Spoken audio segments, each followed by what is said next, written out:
আমি মোহাম্মদ শেখ জামাল চট্টগ্রামের বাংলাদেশ থেকে ট্রিটমেন্টের জন্য ইন্ডিয়া আসি। আমি যখন আমার বোনের ব্রেস্ট ক্যান্সার ধরা পড়ে তখন আমি চট্টগ্রামের হেলথ টিপ মোহাম্মদ সাজ্জাদ ভাইয়ের মাধ্যমে জানতে পারি যে দিল্লিতে এটা খুব ভালো ট্রিটমেন্ট আছে। আমি ওনার মাধ্যমে সব কিছু ওনার মাধ্যমে আমি ঠিক করি।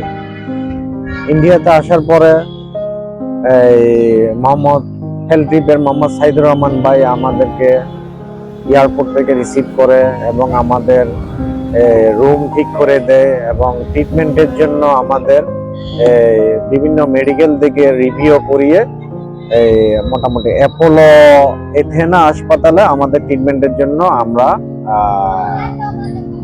আমার বোনকে অ্যাডমিট করি এবং ওই ট্রিটমেন্ট ইনশাল্লাহ আমরা ওইখানে খুব ভালো সার্ভিস পাই। এই অ্যাপোলো এথেনা ওইখানে মোটামুটি খুব ভালো এই প্রাইস এবং তাদের সার্ভিস আমার খুব ভালো লাগছে। তাছাড়া তার জন্য আমি তাদেরকে আন্তরিক ধন্যবাদ জানাই।